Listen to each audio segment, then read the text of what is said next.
Those of you having any question, please ask me.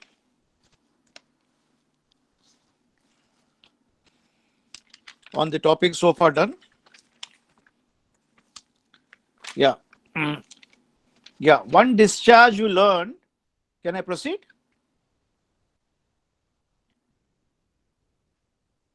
Ashutosh, can I proceed? Yes, sir. Yes, sir. Everybody has joined? Yes. Yes. So when you see that here, what is taken away from the purview of section 300 is subsection 6 says that here nothing shall affect the operation of the provisions of section 26 of the General Clauses Act or section 188 of this code. Can you see section 26 of the General Clauses Act? क्या कहता है? General Clauses Act खोलिए.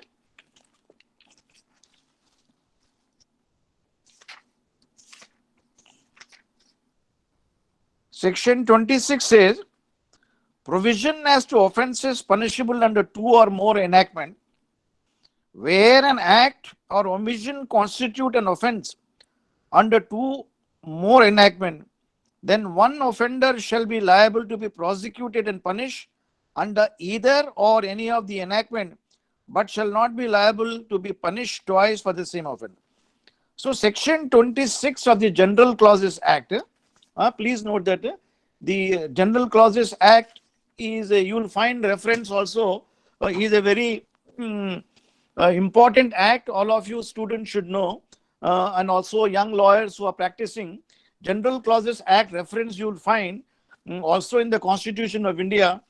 Please open article, the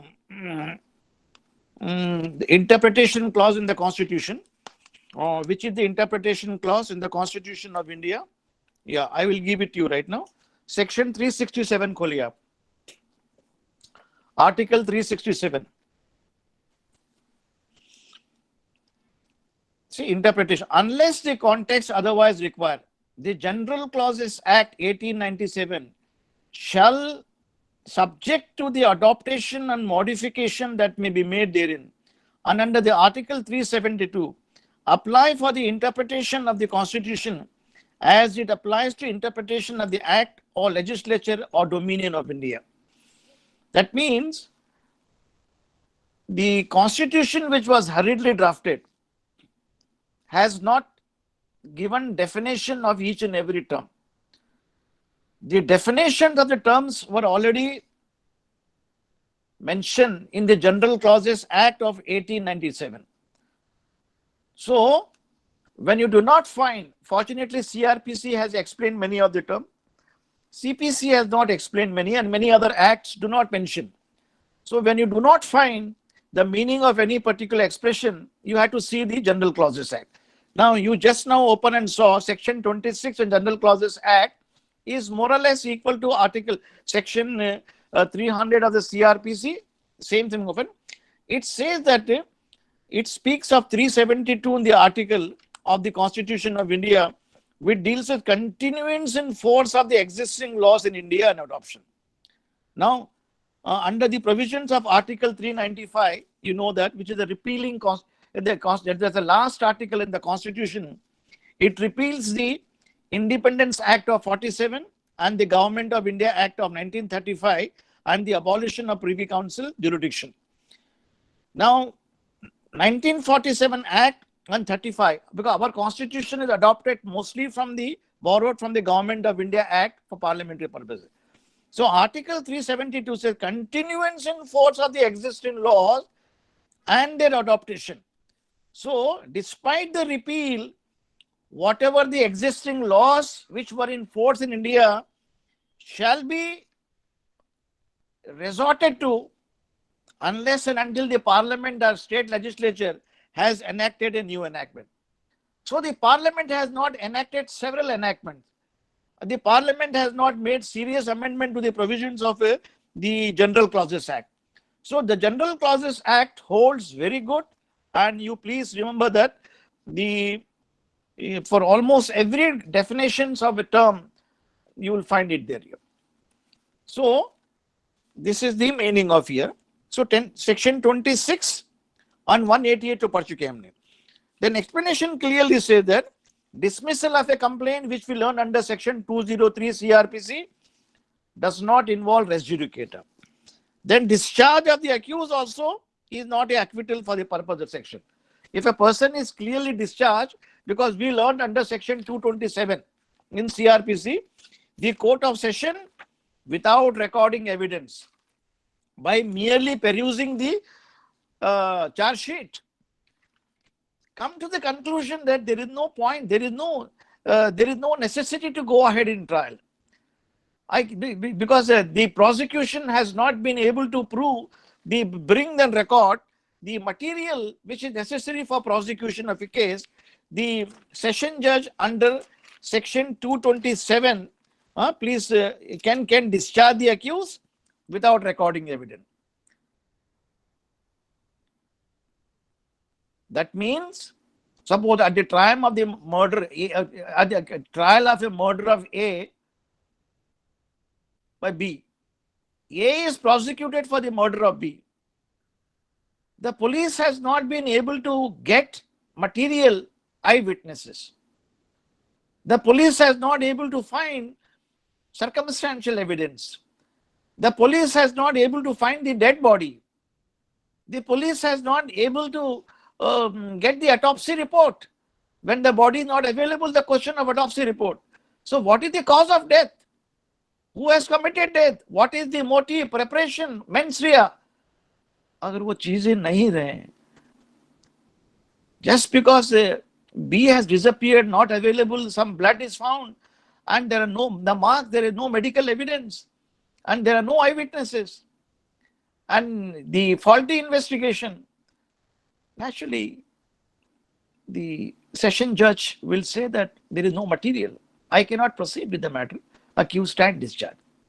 But after 2 years or maybe 5 years, if the police is in a position to nab the accused, there are more 2-3 people, information comes to light, the dead body was hidden in some bushes. Some witnesses have come forward. So and so car had come, dumped the body. The body was of so and so, skeleton report. The matter was sent to CNA, chemical examiner's report. Then ultimately come to know circumstantial evidence. Then they come to know there was an enmity between A and B with regard to property. They have been able to get hold of civil case document where decree was passed in favor of B, and as an account of as a counterblast and jealousy, he commits the murder. So this, when evidences come on record, the police can restart, file a new case against the accused, and accused cannot take up the plea that I was discharged and I cannot be tried again. He cannot invoke the doctrine of double jeopardy in the proceeding. That is the meaning of it here. Now, another provision where the magistrate also has power to discharge in a warrant case, please open section. Please open section 245. No, 245 से पहले 239 check कर लीजिए. When accused shall be discharged. See this is very important. This is a trial of a warrant cases by magistrate. So the earlier what we learned, the trial before a court of session, where serious offences like robbery, murder, rape are tried before a court of session, and cases which are punishable up to 10 years maybe, where the magistrate can award only 7 years punishment, though some of the provisions may be life imprisonment 10 years, they come before the court, like 409 life imprisonment, 469, 767 life imprisonment. But the magistrate does not have jurisdiction. He does not have power to award punishment for more than 7 years. So he tries the case in a called trial before a court of magistrate before the in the CRPC. Now, at the time when the trial is committed, when the trial takes place before the court of before the magistrate in such matter, the provisions of section 207 are required to be complied. 207 mean the accused must be furnished the entire charge sheet copies, and the magistrate has exercised his powers whether the case is for committal or not here. And the magistrate has also framed charges.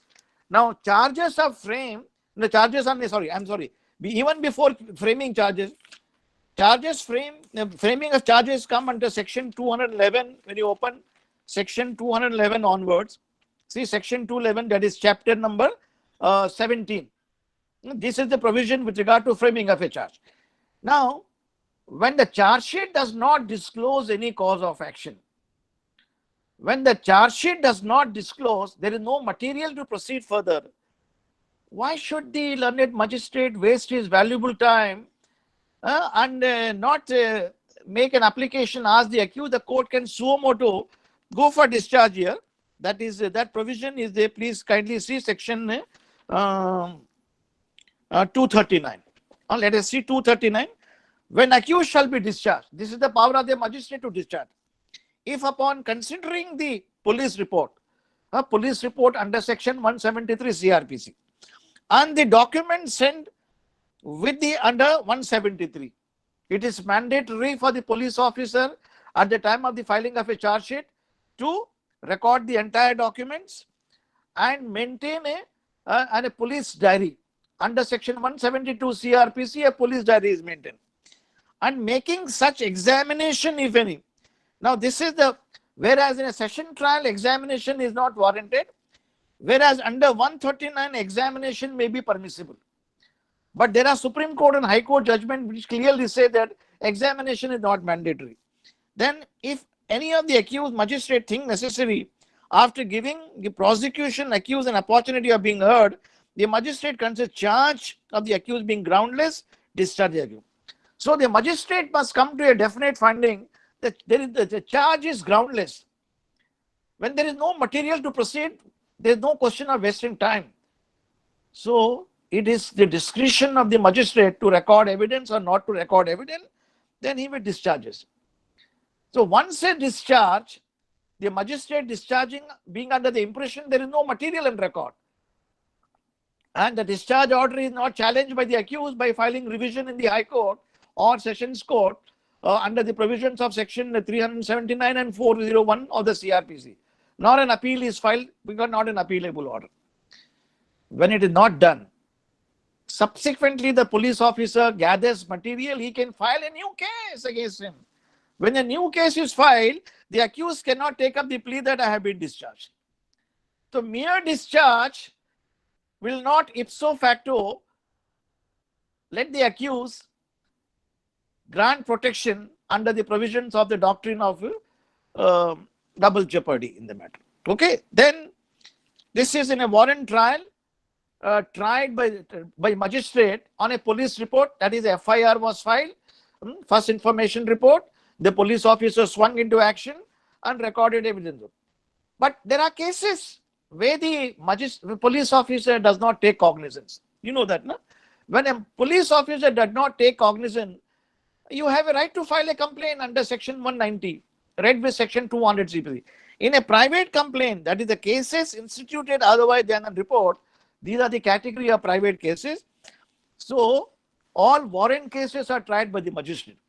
In the warrant case, in the criminal cases, when you file a complaint, there is no system of filing written statement. There is no system of filing affidavit. Please note that. The moment the complaint is filed, the next step, the magistrate will either issue summons or he will reject the summons, or he will reject the complaint. When he issues summons is the first step. Under section 60, 61, 62, summons are issued. Summons issue करने के बाद the accused is remain present before the court. That is a trial before the court, magistrate's court. That you will find the section 251 se procedure is disclosed. In a warrant case, it is starting from section 244. So in a 244 case, evidence for the prosecution, accused shall be discharged. Then accused is discharged 245. Now under 245 also, the magistrate is not enjoined with a duty to record evidence. It is a discretion. He may record, may not record. The moment he peruses the first information report or the complaint, it says that it does not contain the materials that may be required. I don't think the matter should be proceeded further. I can discharge it. So this discharge will have a semi-finality to the matter in question, but the prosecution can relaunch. The complainant can relaunch the case after collecting material, in which event the doctrine of double jeopardy as contemplated under section 300 would not be attracted, and you cannot take up the plea that here that there is a auto face acquittal or auto face conviction. This is not a conviction, it is a acquittal, a mere acquittal order. Whereas under the English law, whereas in the American law, whereas under the French system, a person who is also acquitted or convicted can seek the protection of double jeopardy, or that is what they call it, auto face acquittal, auto face conviction. That protection, unfortunately, is not a blanket permission under the scheme of our constitution, where Article 20 subclause 2 clearly tells you it is only in case of a conviction the accused can invoke the fundamental right under Article 22. And under section 300 of the CRPC, yes, a little indulgence is given, both conviction recorded as well as acquittal recorded. After trying the matter in a competent court, after recording evidence where the examination, cross-examination and re-examination take place, a full-fledged opportunity was given to both the parties. If the session judge or a learned magistrate having competency to try the matter gives a finding and record that the prosecution has not been able to prove the case, I hereby acquit the accused in all respect. When an acquittal order is passed in this regard from a competent court, then the accused would be entitled to invoke the doctrine of double jeopardy, or which you may call it auto face acquittal in under 300, provided full-fledged trial take place. But if it's merely discharged under the provisions of 227 or 236 or 245, as I mentioned to you, doctrine of the protection under the provisions of the double jeopardy cannot be taken. Please note that this is the most important salient features which you know that. Then it speaks of when the magistrate can drop the case. And, yes. Anybody has any question? Sir, my doubt is yes, sir. So when acquittal is done, when a person is accused is discharged from his whatever charges has been laid upon him, yes, can the person freely move outside the country? Yeah, he can go, no problem. So long as the second case is not brought against him, he can. He is more or less, he is a semi out. He is a the case, that particular case is closed as it is. I mean, that closure does not debar the prosecution from relaunching a case upon discovery of further material. समझे ना आप? The discharge took place because there is no sufficient evidence. There was no material. Please note that. If material is found, the prosecution can relaunch, the complainant can refile the case, like in the case of a res judicata in the civil cases. When the civil court has passed a decree after recording evidence, giving opportunity to both the parties to examine, cross-examine, re-examine, that's a closure of a case. The remedy of the defendant is to go in appeal under section 96 of the Code of Civil Procedure, and thereafter section 100 on a substantial question of law. Then thirdly, the third opportunity to go to the Supreme Court under Article 136 of the Constitution of India.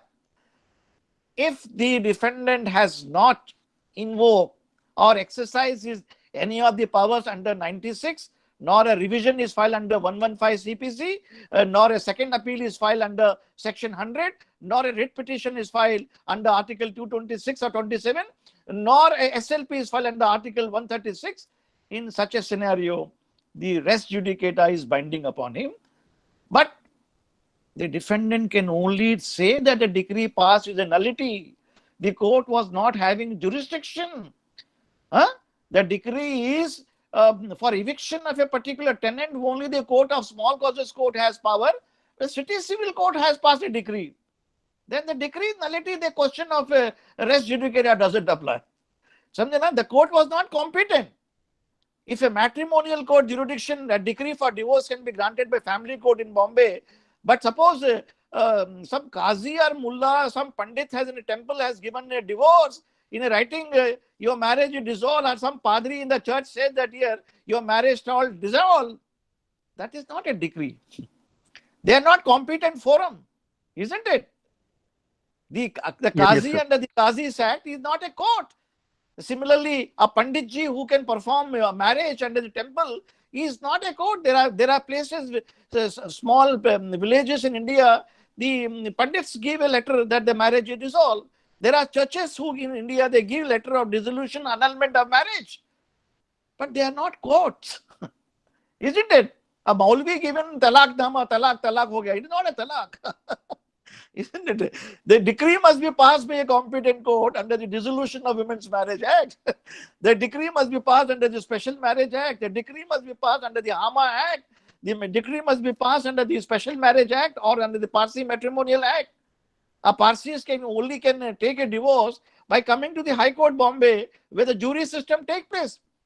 If the Parsis by consent have filed a case in the family court and taken by consent decree, judicial separation, that can be challenged. It is passed by a court not having jurisdiction. Isn't it? So those are the grounds. The yes, court which has passed a decree, which entertains the decree, must have jurisdiction.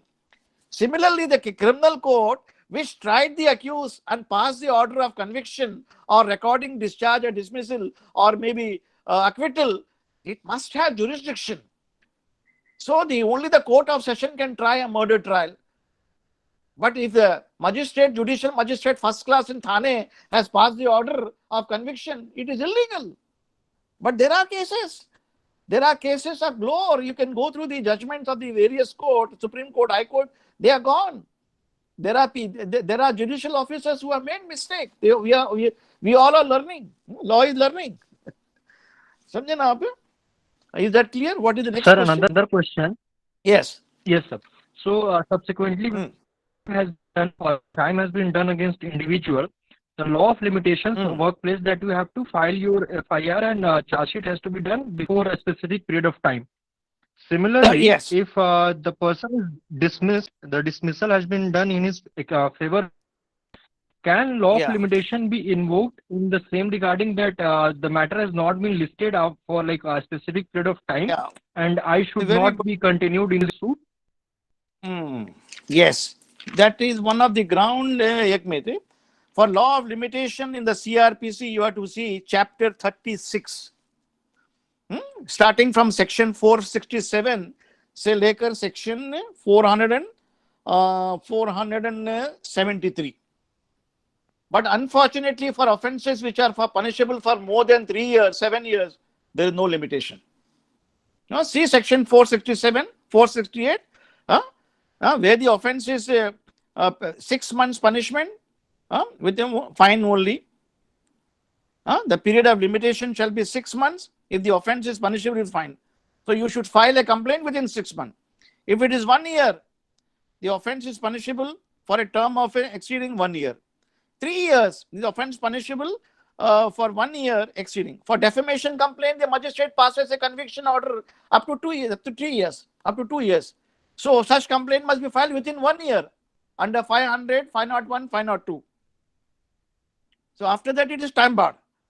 But commencement of the limitation period on offence shall commence. Thereafter, see 3 years ke bare mein, where the several punishment, exclusion of time, continuous. See 472 says continuing offence. An extension, magistrate has power to extend the limitation. Is very liberal. I mean, the object of the criminal law is to punish the accused person. It's not like civil cases exactly after 3 years or 12 years, the suit abates or suit you cannot file it here, extinguish. See, the mechanism the CRPC has an inbuilt provision with regard to limitation, which you must bear in mind from section 467 to 473.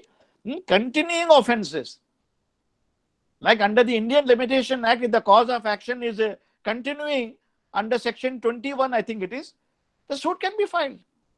If it's a nuisance happening every day, the neighboring dog is biting you, every day is biting. It has been biting you for 5 years. A civil suit for injunction should be filed within 3 years. If you are claiming damages within 1 year, but you are not claimed. But you may say that even after 5 years, 6 years, it is happening recurringly. It's a continuous cause of action. So when you open the provisions of Limitation Act, आपके पास ना, the खोलिए Indian Limitation Act. It's a good question you asked me. That is section 21, if I am not mistaken. Ek minute. Section 22. Continuing breach on torts. See that section 22? In a case of continuing breach of a contract, in a case of a continuing tort, a fresh period of limitation begins to run at every moment of time during which the breach of tort, as the case may continue. The film producer tells you that you are a singer, you must come and sing the song, 100 songs within so and so period, whatever may be. Production is going on, and he has been requesting you, you have not been doing it. And the time period is not prescribed. Time is not the essence of a contract. Similarly, under the provisions of the what do you call it? Wherever you are claiming damages, specifically if a contract act, time is not prescribed. Within what time you have to be reasonable time. But the breach is continuing. When the breach is continuing, section 22 comes to your help. There is no limitation as such. And under section 10 of the Limitation Act, when you see a suit against a trust, somebody acting in a fiduciary capacity, husband and wife are having strained relationship, wife has separated and gone, you are withholding her goods and article and gold, you are not giving it even after separation. 3 years have happened, 4 years have happened, and she files a suit application. You will take up the plea limitation? No. Section 10 can be invoked. There are judgments of the many high courts that a person acting in a fiduciary capacity as a trustee, there is no limitation. Section 10. So similarly, under section 472 CRPC, is a continuing offense. In the case of a continuing, the court can execute. Then 473, extension in certain cases. So 470, extension of time in certain cases. So the provision is liberal. So you don't go by it strictly unless there's a gross abuse of the process of the court. After 20 years, 30 years restriction approaching, you can take up the plea that year. The case needs to be quashed. You may go to the High Court under 482 CRPC, get it quashed. So you may take up the plea. It is, of course, the plea of the doctrine of double jeopardy may not apply, but the limitation will apply in certain cases. Because a person cannot be sleeping over his rights for endless years like Rip Van Winkle. You have to get up from your slumber one day and come before the court of law with your cause of action. That is the, so please bear in mind the inbuilt mechanism. Sir, another question. Boliye. Another question in continuance with this.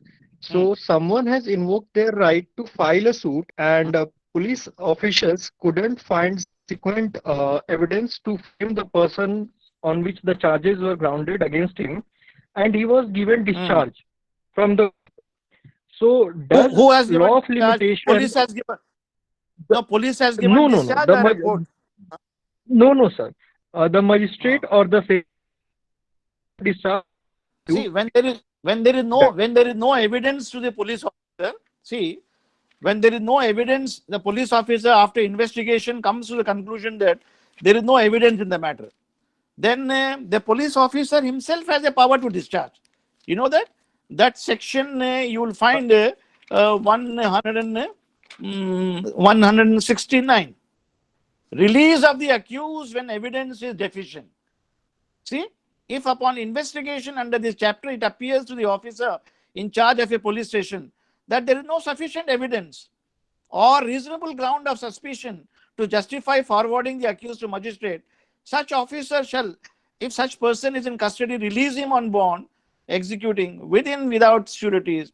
An officer may direct to appear by, if any, unrequested before a magistrate empowered to take cognizance the offence and police report to try.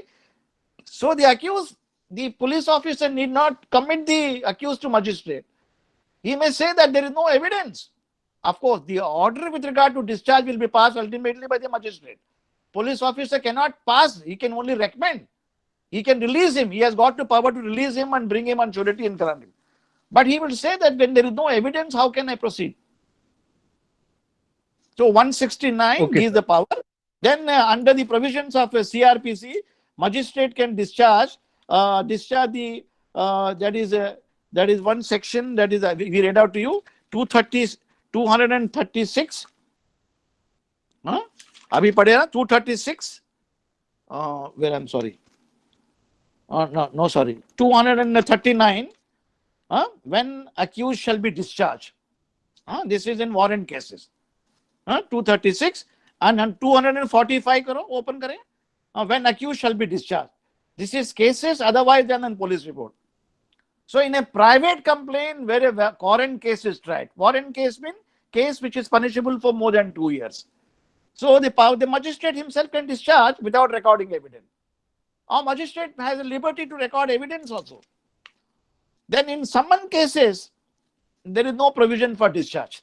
Please see that summon cases are starting from section 251. In the summon cases, charges are actually not framed. The procedure is summons has been issued under 206. The accused desire to plead guilty to the charge without appearing before the court, amounts to conviction. Procedure when not convicted. See, acquittal or conviction 255. If the magistrate upon taking evidence, so in the summons case, the law mandates that the magistrate must record evidence. It is only after recording evidence, if he is of the opinion that the case is not made out, then he may record acquittal or conviction. Samjhe na, 255. Then 256 is one example where death of a complainant, either the accused can be acquitted or the magistrate may proceed. He is not bound to abate the proceeding. See, a complaint, when a complainant dies, it is not mandatory for the magistrate to record the order of abatement. Proceeding do not abate. But whereas when the accused dies, it is mandatory that the magistrate must close the proceeding following section 394 CRPC. Sanjana, abatement. Like a civil judge under the provisions of Order 22 Rule 9, when the plaintiff or defendant has died, if within the prescribed time application is not made to bring on record, proceedings automatically abate. And second suit will not lie. Your remedy will be for setting aside the abatement under Order 22 Rule 9. Please remember this. Okay. So 256 clearly says that death of a complainant may, the magistrate has a liberty to proceed with the matter further. He may record it. A complaint can be withdrawn if a complaint at any time final hearing under 257. Magistrate has power to stop proceeding under 258 in summon cases. So, but there is no power to discharge here immediately. But normally in India, when in a summons case, if the accused feels that there is a gross abuse of the process of the court, number one. Number two, that there is no material to proceed ahead, he cannot make this, he cannot go to the magistrate. Now, one of the famous case which went to Supreme Court was a Malayalam Manorama's case. Justice Matthew's judgment of the year 1982, where he had quashed the proceeding for defamation under using the provisions of 482. I mean, in fact, he has passed a discharge order. Then subsequently, the constitution bench of the Supreme Court of India, Adalat Prasad's judgment. Please, we'll discuss it next tomorrow, Monday. You remember this Malayalam Manorama's judgment of Justice Matthew and the judgment of Adalat Prasad, three-bench judgment of the Supreme Court. What procedure, whether can the magistrate does the magistrate has power to discharge the accused or not, is the subject matter of discussion in that. So he cannot discharge now. The law is that formally he could, after following Justice Matthew's judgment in Malayalam Manorama's case, where the famous magazine from Kerala, they had defamed the Chief Minister of Kerala. The Chief Minister of Kerala had defamed whatever. So he was ultimately convicted for 5 rupees something before the Supreme Court. That's a different matter. Whether the court, that provision, that we'll discuss this with you the next point. So you can file a petition in the court under 482 to the High Court for quashing the proceeding, which is very common. Like Kangana Rawat has gone to the High Court for quashing the defamation proceeding filed by Mr. Lyric writer, Salim Javed, Mr. Javed Akhtar. He's a famous writer, very eminent author. Why? The allegation was Kangana Rawat has made allegation that she gave a newspaper interview to a newspaper channel, whatever may be, that Sushant Singh's death was also on account of Mr. Javed Akhtar, which was highly defamatory, and he is a well-known person in the film industry and highly respected. He has been defamed. So rightly he has gone to the magistrate court. The magistrate court under section 502 issued process an investigation. Then I believe that she went to the High Court, she got the passport suppressing the material fact about the commission of this offence and the case number. So he intervened in the High Court that her passport, which has been granted on misrepresentation, must be revoked. That is also maybe pending, whatever, maybe do not know. So the magistrate has issued process under the provisions of section 204 CRPC. Open section 204, you come to know that. When a private complaint is filed, under the provision the magistrate is satisfied, he issues process. 204 kholiye. So under 204, if in the opinion of the magistrate taking cognizance of an offence, there is sufficient ground for proceeding, and in case appears to be number one, someone's case, he shall issue summons for the attendance of the accused. A. B. A warrant case, he may issue a warrant if he thinks it. Summons are issued under section 60, 61, 62 onwards. Warrant is issued under section 87, 89, 90, 91 onwards. You will learn it. I will give you the brief narration in next lecture. No summon warrant shall be issued in the matter in the process. So here defamation case is tried like a summons case. That is in chapter number. When you see that, when you open chapter summons case, abhi padhe humne, trial before the magistrate under section 251. That is chapter 20. So Kangana Rawat's case and Mr. Javed Akhtar case will be tried by magistrate under 251, 252, 254, 255, say like 259. Here there is no provision for discharge. Kangana Rawat could not have gone to the court, my lord, there is no material discharge, no, because magistrate has no power. If she followed the judgment of Justice Matthew in Malayalam Manorama's case, the court had jurisdiction. But subsequently, the three-bench judgment of the Supreme Court took the view in Adalat Prasad's case, there is no provision in CRPC. When there is no provision, the magistrate cannot invoke the powers of discharge. Powers of discharge are there with the magistrate only in warrant cases. And this is not a warrant case, this is a summons case. Please note that. That you should be able to distinguish and understand the implication. So at the most, what the magistrate can do, you can make an application, but my lord, you can stop the proceeding. 258 may proceeding can be stopped. To what extent, what time, we do not know. See 258 padiyadra. In any summons case instituted otherwise than a complaint, magistrate of the first class or with the previous sanction of the judicial magistrate, any other judicial magistrate, for reasons to be recorded by him, stop the proceeding at any stage without pronouncing judgment, and where such a stoppage of proceeding made or after evidence of the principal witnesses has been recorded, pronounced a judgment of acquittal, or in other case release the accused and shall have the effect of discharge. So if an order is passed under 258, again the doctrine of double jeopardy cannot be invoked. So here the section 258 may magistrate can stop the proceeding. Now the order which he passes is acquittal or discharge. But he cannot grant conviction here. Conviction can a full-fledged trial. Kangana Rawat did not want to go in this because here the magistrate will record evidence.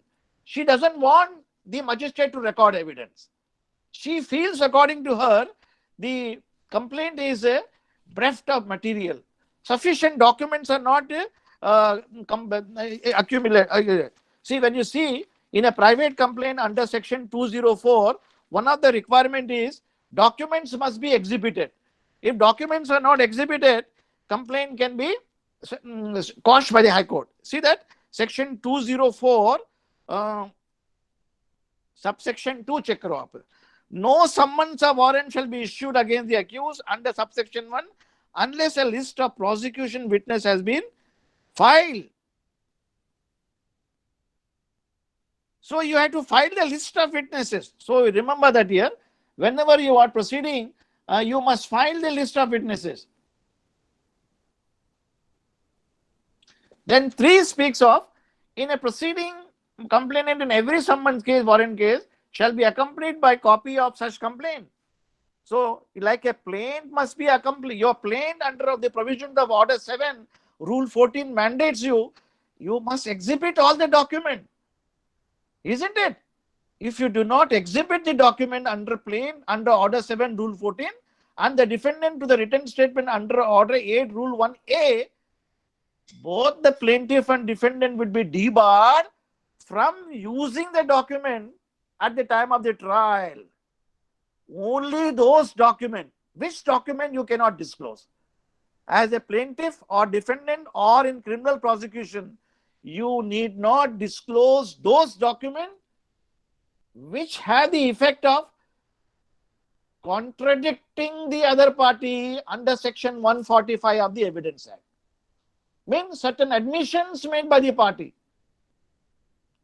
Like for example, in a family court proceeding, in a matrimonial proceeding which may be going on in a civil court, the husband or wife alleges that my husband or wife are living in adultery. So the husband or the wife has come into possession a beautiful love letter written by the husband's girlfriend.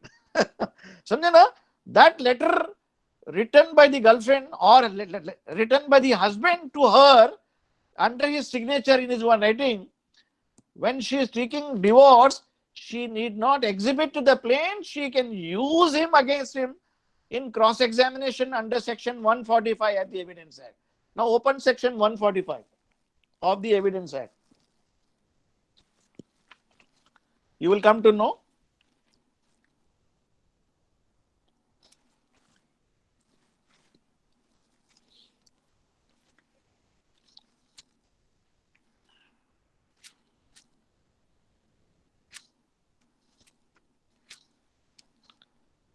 See, cross-examination as to previous statement in writing. So, is the previous statement of the husband written a love letter to his girlfriend, or which she wrote in reply, which has come in the custody of the wife. Example, like or the statement of a police officer of a witness recorded under section 161 CRPC, or confession admission made by somebody.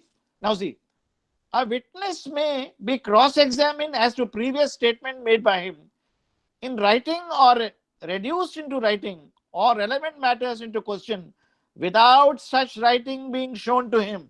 Underline this word. That writing need not be shown to him at the time, but when it should be shown, they see, or being proved. But if it is intent to contradict him by the writing, his attention must be before writing can be proved, be called into those parts to which he are refused for the purpose of contradicting. You may ask in the cross-examination, do you know Miss C and so? Miss so and so. He will say, no, I don't know her. Did you write any letter to her? I don't know. How can I write it? Then pull up a letter from your pocket and show it to him. Is this your handwriting or not? Compare his writing. The husband and wife to each other's writing. This is the letter which you had sent to her and which was left in your pocket, she has taken. Now, under the Evidence Act, even illegally obtained evidence can be produced. Please note that unlike the American courts where the fruits of poisonous trees cannot be used, illegal evidence, but under the Indian Evidence Act, like Rafale's matter, the matter went to Supreme Court, when the newspaper Hindu brought on record that a substantial commission has been taken, was offered by the French companies to Indian politicians, and the parliamentary, the rate earlier fixed was less and substantially more rate was given. So the Hindu newspaper brought on record those documents, and in fact from the parliament they flicked the papers and document, they took Xerox copies and got it. So the parliamentarians in India, they were fretting and fuming. How this newspaper got this paper? So they were suspecting the old man. So they took up the plea before the Supreme Court. This is an illegally obtained document of Rafale by this gentleman newspaper, Mr. Ayn Ram, who is the editor of a leading newspaper, Hindu. And these documents cannot be used because he has stolen this document. Stolen document cannot be used. Supreme Court did not agree with this contention. Because under the, because we of course, we know that under the provisions of various act, the police officers, custom officers, they record evidence. So illegally obtained evidence can be used in the Evidence Act. What is important is it must be relevant. So under section 145, the document which you have obtained, rightly or wrongly, you need not show it to the person at the beginning, but only when you want to impeach her credibility or his credibility, you can use under 145 and section 157 of the Evidence Act. 153 of the Evidence Act. Exclusion of evidence to contradict, answer, question, testing veracity. I'm sorry.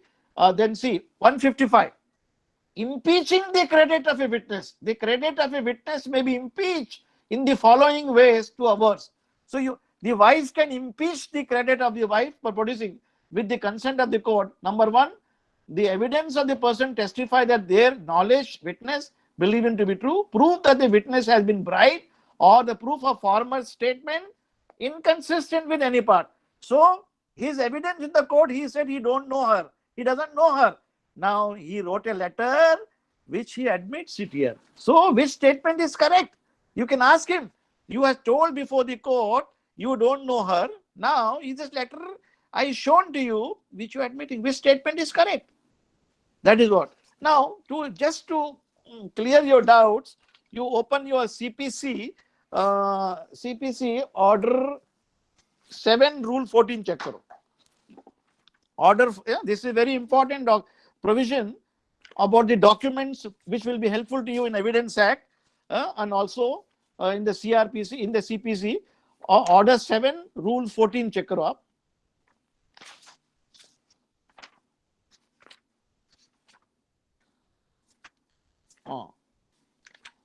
Order 7 rule 14 tells you that protection of document on which the plaintiff relies, okay, where the plaintiff's use upon the document relies upon document in possession, support thereof, he shall enter the document list and shall produce in the court when the plaintiff presented him, and shall in the same time deliver the document. It is mandatory to prepare the list. Then number 2, when such document is not in possession, he has to mention where they are. You may take up the plea. I got only Xerox copy. Original is in the possession of the defendant. Original is in the custody of the registrar.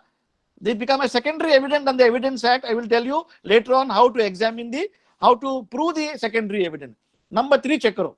A document which ought to be produced in court by the plaintiff and the plaintiff is presented to be entered in the list to be annexed to the plain, but is not produced and entered accordingly, he shall not without the leave of the court be received in evidence on his behalf in the hearing of the suit.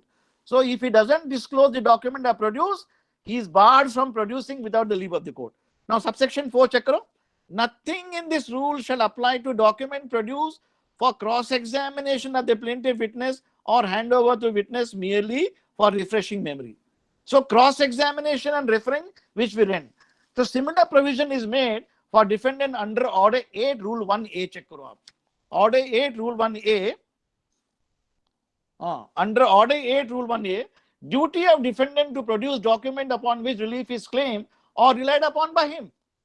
See, provision A is same as earlier 41, where the defendant bases his claim upon a document, relies upon document in the possession, power, supported by defense or set off, he shall enter such document in the list. Number 2, where document is not in possession, he should mention in whose possession. Number 3, the documents which ought to have been produced, defendant under the rule not produced, shall not without the leave of the court be received in evidence. This is debarred. Number 4 is important. Nothing in this rule shall apply to document produced for cross-examination of the plaintiff, witnesses, or handed over to witness merely to refresh his memory. So I read it to you right now. Under the scheme of the provisions of section 145, you have a right not to disclose the document, and refreshing also, the law mandates refresh. The Evidence Act says that here, for the purpose of refreshing memory, which is a provision specific, section 159 of the Evidence Act. A witness may, under section 159, refreshing memory is there. A witness may, while under examination, refresh his memory for refreshing any writing made by him or time or transaction concerning which is in question. So a person, all witnesses on plaintiff, defendant, everybody is allowed to refresh the memory, seeing the document later on. Yeah. So there's no bar. So they should mention this. This is very important. Yeah. So in a complaint case, there is no provision for discharge, which you should know that only the magistrate can stop the proceeding. So for getting yourself discharged from the case, for stopping the total case entirely, your remedy is to go under 482 in the inherent power of the High Court for quashing on the ground that the complaint does not disclose material cause of action. There are no averments which are capable of convicting me. There are no documents furnished. There are no lists furnished. There are no list of witnesses given. The case is weak. As a result whereof, this honorable court be pleased to quash the proceeding under 482, both under the provisions of Article 226, 227, the court can quash it. So this is all entirely about the quashing and the jurisdiction of the court in that regard. Abhi kya dekhne ka hai? What is the time now? Shall we stop it today? 9:05, I think. Ajay? Yes. Yeah, we'll wind up today. Okay. We'll put up on the notice board tomorrow what topic we are taking on Monday. Okay. If anybody has special interest, you can communicate to me tomorrow. This is what I would like to know. But of course, I'll be going systematically in the matter. We are reaching. Then we'll come to know. Of course, you have learned now various code, various procedures, session trial, magistrate trial, every code. Now we'll actually go on with the trial now. What happens in a criminal court and civil court tell you. Now res judicata bhi seekhe aapne abhi. Jurisdiction of the civil court. Then I will also tell you, today you learned about also abatement of the suits you learned. Then you also learned about the provisions of a double jeopardy. Anybody has any question in today's lecture so far? Yes, sir. One question. Could you give some case laws relating the where you said that illegal documents which are acquired can be used as evidence? Can you give some case laws relating to that? read Rafale judgment. Number Okay, one.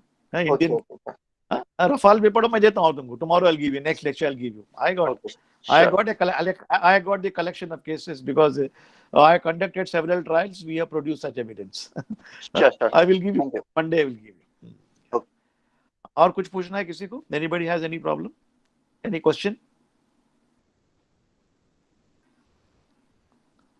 So by and large, you are getting information with all the proceedings, isn't it? CPC ka, CRPC ka, bhi Evidence Act, and what are the relevant provision in the Constitution of India.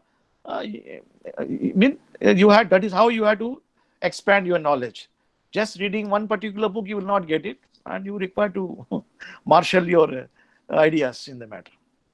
कुछ पूछना है किसी को और? I think I'm sure CPC lecture is being taken by some professor for you, isn't it? I don't have to go in much detail, isn't it?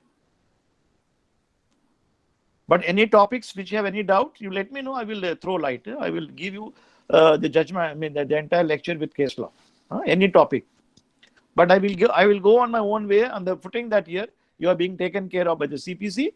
I will cover the CPC at the same time CRPC maximum 90% relevant.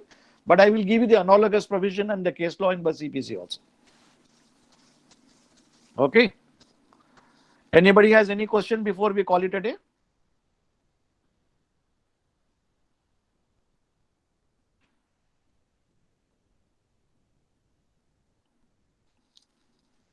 पूछ लीजिए.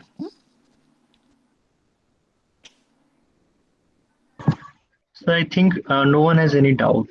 Okay. We should. Okay. Good night, everybody. Have a nice weekend. We'll meet Monday. Okay. Thank you, sir. Okay. Bye-bye.